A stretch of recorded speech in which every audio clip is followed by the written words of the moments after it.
Hello brothers and sisters, welcome to our channel. కొత్త ration కార్డులు smart cards రాష్ట్ర వ్యాప్తంగా ఆగస్టు 25 నుండి ఆగస్టు 31 వరకు పంపిణీ చేయబోతుంది రాష్ట్ర ప్రభుత్వం. చాలామందికి తెలియని విషయం ఏంటంటే, ఇక కొత్త రేషన్ కార్డులు పంపిణీ చేసేటప్పుడు కొన్ని అర్హతలు ఉన్నాయి.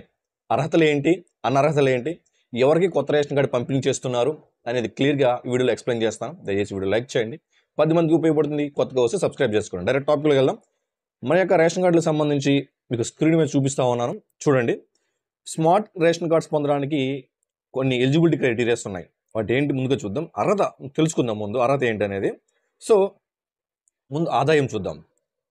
పర్ మంత్ చెప్తున్నాను, నెలకి ఎంత ఆదాయం ఉండాలి, అటు పట్టణ ప్రాంతాల్లో ఎంత ఉండాలి, గ్రామీణ ప్రాంతాల్లో ఎంత ఉండాలి అంటే, ఇక్కడ మీరు చూసినట్లయితే గ్రామీణ ప్రాంతాల్లో 10,000 లోపు, పట్టణ ప్రాంతాల్లో 12,000 లోపు ఉండాలి ఆదాయం నెలకి.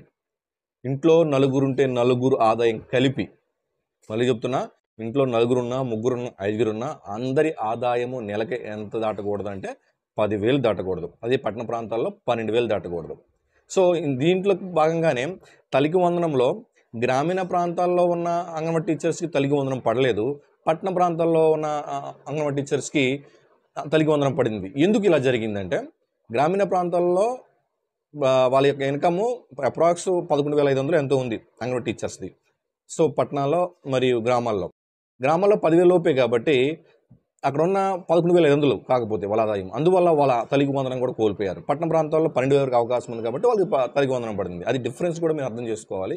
ప్రతి ఒక్కరు పాయింట్లో చాలా ఇంపార్టెన్స్ ఉంటుందండి. చాలామంది ఏముందని అనుకుంటారు, ప్రతి పాయింట్ డీటెయిల్గా మనం అబ్జర్వ్ చేసినట్లయితే ప్రతి స్కీమ్ గురించి మనకు అర్థమవుతుంది. ఓకే, ఆదాయం అయితే చెప్పాను. నెక్స్ట్ కరెంటు బిల్లు, ఇది ప్రతి స్కీమ్కి వర్తిస్తుంది, ప్రతి స్కీమ్కి. సో అది అందులో భాగంగానే రేషన్ కార్డు కూడా వర్తిస్తుంది. నెలకు 300 యూనిట్లు చొప్పున సరాసరి 12 నెలల సగటు 300 యూనిట్లు లోపు ఉండాలి. అంటే దీని అర్థం ఏంటంటే, సగటు అంటే యావరేజ్ అంటే 12 నెలల యూనిట్లు మొత్తం కలిపి బై 12 చేస్తే 300 యూనిట్స్ కంటే తక్కువ ఉండాలి. 300 యూనిట్స్ ఉన్నా, అంతకంటే ఎక్కువ ఉన్నా మీకు రేషన్ కార్డు రాదు. కరెంటు బిల్లు ఒక నెలకే 500 యూనిట్లు వచ్చినా, 600 యూనిట్లు వచ్చినా మీకు ఇబ్బంది ఏం లేదు. బట్ యావరేజ్గా నెలకి అంటే 12 నెలలు కలిపితే యావరేజ్ 300 యూనిట్లు లోపు ఉండాలనేది అర్థం. ఓకే, సో ఇంకా ల్యాండ్ అంటే భూమికి సంబంధించి, భూమి మాగాని మెట్ట అంటాం కదా, మాగాని 3 ఎకరాల లోపు ఉండాలి, మెట్ట 10 ఎకరాల లోపు ఉండాలి. రెండూ కలిపి కూడా 10 ఎకరాల లోపు ఉంటే తప్ప మీకు ఏ స్కీమ్ వర్తించదు, ఈవెన్ రేషన్ కార్డు కూడా రాదు. ఓకే, మీకు అర్థమవుతుందా? రేషన్ కార్డు రావాలంటే తడి నేల, పొడి నేల అంటాం కదా, మాగాని నేల, మెట్ట నేల అని. మాగాని అయితే 3 ఎకరాల లోపు, 3 ఎకరాలు ఉన్నా రాదండి, 3 ఎకరాల లోపే ఉండాలి. మెట్ట అయితే 10 ఎకరాల లోపు, రెండూ కలిపి 10 ఎకరాల లోపు ఉండాలి. సో ఈ కండిషన్స్లో మీరు మాగాని 3 ఎకరాలు దాటినా, మెట్ట 10 ఎకరాలు దాటినా, రెండూ కలిపి 10 ఎకరాలు దాటినా మీకు రేషన్ కార్డు, మిగతా సంక్షేమ పథకాలు రావు. Okay, clear. నెక్స్ట్ ప్రభుత్వం ఎంప్లాయీ, గవర్నమెంట్ ఎంప్లాయీ రేషన్ కార్డులో ఉన్న గవర్నమెంట్ రిటైర్డ్ పెన్షనర్, అంటే గవర్నమెంట్ ఉద్యోగం చేస్తూ రిటైర్ అయిపోయిన గవర్నమెంట్ రిటైర్డ్ పెన్షనర్ కానీ, గవర్నమెంట్ ఎంప్లాయీ కానీ రేషన్ కార్డులో ఉంటే రేషన్ కార్డు రాదు, ఆ ఇంట్లో ఏ సంక్షేమ పథకము రాదు. అర్థమైందా? Next four wheeler yellow plate ఉంటే okay, other than yellow plate ఉంటే వాళ్ళకి సంక్షేమ పథకాలు రావు, రేషన్ కార్డు రాదు. ఇక్కడ మినహాయింపు ఏంటి? ట్రాక్టర్, ఆటో, ఇవన్నీ కూడా మినహాయింపు ఉంది. Okay, next income tax payer. So income tax pay చేసేటప్పుడు 0 రిటర్న్స్ పే చేసినా సరే మీకు రేషన్ కార్డు రాదు, అదేవిధంగా ఇతర సంక్షేమ పథకాలు కూడా రావు. ఎందుకని అంటే ఇన్కమ్ ట్యాక్స్ లైఫ్లో ఒకసారి పే చేస్తే అలానే మనకి సీడ్ అయి ఉండిపోతుంది. దట్స్ వై మనకి ఇన్కమ్ ట్యాక్స్ పే చేసినా, నిల్ రిపోర్ట్ పే చేసినా, ఇలాంటి ఇంట్లో ఎవరు పే చేసినా, ఓకేనా, ఇంట్లో ఎవరు పే చేసినా సరే మనకి రేషన్ కార్డు, ఇతర సంక్షేమ పథకాలు వర్తించవు. Okay, clear. సో అందులో భాగంగా ఆధార్ ఈకేవైసీ కూడా పూర్తి చేసి ఉండాలి. రేషన్ కార్డు పొందాలంటే చాలామంది ఇప్పటికే 99% రేషన్ కార్డు ఈకేవైసీ పూర్తి చేసుకున్నారు, మిగతా వాళ్ళు పూర్తి చేసుకోవాలి. రేషన్ కార్డు కూడా మీకు కొత్త రేషన్ కార్డు కావాలంటే మీరు ముందుగానే రేషన్ కార్డు ఈకేవైసీ పూర్తి చేసుకోవాలి. కొత్త రేషన్ కార్డు అయినా, పాత రేషన్ కార్డు అయినా eKYC compulsory. Okay, clear. Next అవసరమైన డాక్యుమెంట్లు ఏంటి? సో మీరు కొత్త రేషన్ కార్డు అప్లై చేసుకునేటప్పుడు మీరు ఇంట్లో అందరూ ఆధార్ కార్డు జిరాక్స్లు తీసుకువెళ్ళాలి. ఈ కొత్త రేషన్ కార్డు ఆగస్టు 25 నుంచి ఆగస్టు 31 వరకు పంపిణీ చేస్తున్నారని చెప్పిన స్మార్ట్ కార్డ్స్, ఇవి పాత వాళ్ళకి ఇస్తారు, కొత్త వాళ్ళకి ఇస్తారు. అంటే రాష్ట్ర వ్యాప్తంగా ఉన్న 1,46,00,000 మందికి కొత్త రేషన్ కార్డులు ఇస్తారు, స్మార్ట్ కార్డ్స్, ఏటీఎం టైప్. ఎవరికి కొత్తగా అప్లై చేసుకున్న వాళ్ళకి ఇస్తారు, గతంలో పాత రేషన్ కార్డులు అర్హత కలిగి ఉన్న వాళ్ళకి ఇస్తారు. అంటే కొత్త పాత ఇద్దరికి ఇస్తారు. Smart cards. ఓకే. ఇక్కడ అందరూ ఆధార్ కార్డులు ఇవ్వాలి. వీఆర్ఓ గారి దగ్గర నుంచి ఇన్కమ్ సర్టిఫికేట్ అంటే ఇన్కమ్ సర్టిఫికేట్ అంటే ఇక్కడ ఇనెలిజిబిలిటీలు ఉంటే ఇన్కమ్ సర్టిఫికేట్ అది అవసరం లేదు. జస్ట్ ఆధార్ కార్డులు ఉంటే సరిపోతాయి రేషన్ కార్డు అప్లై చేయడానికి. బట్ ఒకవేళ మీకు ఇన్కమ్ ఎక్కువ వస్తుందని చూపిస్తే ఇన్కమ్ సర్టిఫికేటు, ఒకవేళ మీకు కరెంట్ బిల్ ఎక్కువ వస్తుందని ఉన్నట్లయితే కరెంట్ బిల్లు, ఒకవేళ మీకు భూమి ఎక్కువ ఉంది అని ఉన్నట్లయితే భూమికి సంబంధించిన పాస్బుక్, ఇలాంటివన్నీ కూడా మీరు సబ్మిట్ చేయాల్సి ఉంటుంది. ఇప్పుడు ఒకవేళ ఉంటే, లేకపోతే అవసరం లేదు. జస్ట్ ఆధార్ కార్డులు ఉంటే సరిపోతుంది కొత్త రేషన్ కార్డు అప్లై చేయడానికి. నెక్స్ట్ అప్లికేషన్ ఫామ్ ఎక్కడ చేయాలి? అప్లికేషన్ ఫామ్ త్రూ గ్రామ వార్డు సచివాలయాల లాగిన్లో అప్లై చేసుకోవచ్చు. గ్రామాల్లో అయితే డిస్ట్రిక్ట్ అసిస్టెంట్, పట్టణాలు అయితే ఎడ్యుకేషన్ డేటా ప్రాసెసింగ్ సెక్రటరీ లాగిన్లో ఈ యొక్క కొత్త రేషన్ కార్డులో అప్లై చేసుకోవచ్చు. ఓకే.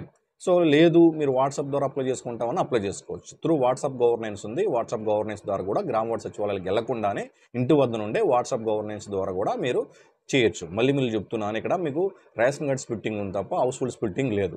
మళ్ళీ చెప్తున్నా, హౌస్ హోల్డ్ స్ప్లిట్టింగ్ ఆప్షన్ లేదు. రేషన్ కార్డు స్ప్లిట్టింగ్ ఉంది అంటే ఒక 5 ఉంటే కొడుకు పిల్లలు అయితే కొడుకుని భార్యతో స్ప్లిట్ చేయొచ్చు. రేషన్ కార్డు వచ్చేస్తుంది కొత్త ration card. But house hold splitting అయితే అవ్వలేరు. ఇది మాత్రం నోట్ చేసుకోండి. Okay, clear. ఈకేవైసీ ఈకేవైసీ గురించి మీకు తెలిసిందే. ఈ రేషన్ కార్డు ఈకేవైసీ జరుగుతుంది కొంతకాలంగా. ఎవరైనా ఇంకా ఈకేవైసీ వేయకపోతే ఈకేవైసీ ఇంట్లో అందరూ దయచేసి వేయండి. సచివాలయ సిబ్బంది లాగిన్లో వేయచ్చు. అటు మహిళా పోలీస్ అవ్వచ్చు, పంచాయత్ సెక్రటరీ, డిస్ట్రిక్ట్ అసిస్టెంట్ వారి లాగిన్లో ఈకేవైసీ ఆప్షన్ ఉంది. రేషన్ కార్డు ఈకేవైసీ ఆప్షన్, దాన్ని మీరు పూర్తి చేసుకోవచ్చు.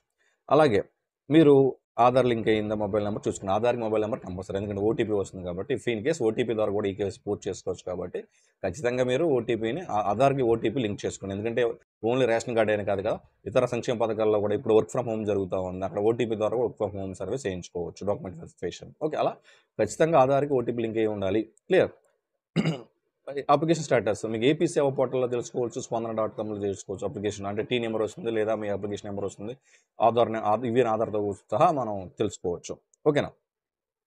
నెక్స్ట్ స్మార్ట్ కార్డ్స్ ఎప్పటి నుంచి ఇస్తారు అంటే మనకి ఆగస్టు 25 నుంచి ఆగస్టు 31 వరకు స్మార్ట్ కార్డ్స్ పంపిణీ ఉంటుందని ముందుగానే తెలియజేశాము. ఆగస్టు 25 నుంచి ఆగస్టు 31 వరకు మీకు ఇస్తారు. మీకు కేటాయించిన డేట్ అంటే ఏ డేట్లో ఎక్కడ ఇస్తారు అనేది క్లియర్గా షెడ్యూల్ ప్రకారం ఇస్తారు. ఎందుకంటే షెడ్యూల్ లేకుండా ఈ యొక్క రేషన్ కార్డు పంపిణీ 46 లక్షల రేషన్ కార్డు పంపిణీ రాష్ట్ర వ్యాప్తంగా పంపిణీ చేయాలంటే అవ్వని పని. మళ్ళీ చెప్తున్నా, ఈ రేషన్ కార్డులు చెన్నైలో ప్రింట్ అవుతున్నాయి. అప్పటికి ప్రింట్ అవుతున్నాయి చెన్నైలో ప్రింట్ అవుతున్నాయి. ఆల్రెడీ ప్రింట్ అయిపోయినాయి. ప్రింట్ ఏవైతే ప్రింట్లు ఉన్నాయో ప్రింట్లు యాజ్ ఇట్ ఈస్గా మనకి మండల లెవెల్లో, జిల్లా లెవెల్లో పంపిణీ చేస్తూ ఉన్నారు. అదేవిధంగా ఓటీపీ ఆధారంగా, బయోమెట్రిక్ ఆధారంగా మనకి ఈ యొక్క రేషన్ కార్డు, కొత్త రేషన్ కార్డులు ఇస్తారు. కొత్త రేషన్ కార్డు ఇచ్చేటప్పుడు కూడా మీకు ఓటీపీ ద్వారా ఈకేవైసీ తీసుకుంటారు ఇచ్చినట్టు. అలాగే కొత్త రేషన్ కార్డు ద్వారా రేషన్ పొందడం మళ్ళీ ప్రతి నెల 1 నుంచి 15వ తారీఖు లోపు ఉదయం 8 గంటల నుంచి 12 గంటల వరకు ఉదయం పూట, అదే మధ్యాహ్నం అయితే అంటే సాయంత్రం అయితే 4 గంటల నుంచి రాత్రి 8 గంటల వరకు పంపిణీ చేస్తారు. అదే వృద్ధులు, వికలాంగులు ఉంటే 26 నుంచి 30 తేదీలోపు వాళ్ళ ఇంటికి డోర్ డెలివరీ చేస్తారు రేషన్. ఓకేనా, ఇది కూడా అర్థం చేసుకోండి. ఇంత స్పష్టంగా, ఇంత నీట్గా నాకు తెలిసి ఎవరు చెప్పరు. ఎందుకంటే ఇక నేను క్లియర్గా ఎప్పుడు రేషన్ కార్డ్స్ ఇస్తారు, ఈకేవైసీ ఎలా తీసుకుంటారు, ఎవరికి ఇస్తారు, క్లియర్గా ఇక్కడ ఏ డేట్లో ఇస్తారు కూడా చెప్తున్నాను. దాన్ని బట్టి మీరు అర్థం చేసుకోవాలి. ఇట్లా వికలాంగులకి అలాగే వృద్ధులకి 26వ తారీఖు ప్రతి నెల నుంచి 30వ తారీఖు లోపు డోర్ డెలివరీ చేస్తారు రేషన్. ఓకేనా. అలాగే ఒకవేళ ఫిర్యాదు లేదా ఫీడ్బ్యాక్ ఇవ్వాలంటే మీకు క్యూఆర్ కోడ్ ఉంది కాబట్టి, లేదా 1902 ఉంది కాబట్టి తద్వారా కూడా మీరు చేసుకోవచ్చు. ఇంకో మీకు అర్హతలు చెప్పాను, రేషన్ కార్డ్కి ఎలా అప్లై చేసుకోవాలో చెప్పాను, మీకు హౌస్ హోల్డ్ స్ప్లిట్టింగ్ లేదు, రేషన్ కార్డ్ స్ప్లిట్టింగే ఉందని చెప్పాను. అదేవిధంగా మీకు చెన్నైలో ఆల్రెడీ ప్రింట్లు, ration card smart cards type ఉన్న ప్రింట్లు ఆల్రెడీ ప్రింట్ అవుతున్నాయని చెప్పాను. అటు పాత రేషన్ కార్డులకి, కొత్త రేషన్ కార్డు అందరికీ కూడా స్మార్ట్ కార్డ్స్ 1,46 లక్షల మందికి రాష్ట్ర వ్యాప్తంగా కొత్త స్మార్ట్ కార్డులు ఇస్తారని చెప్పాను. ఈకేవైసీ కంపల్సరీ అని చెప్పాను. ఓకేనా.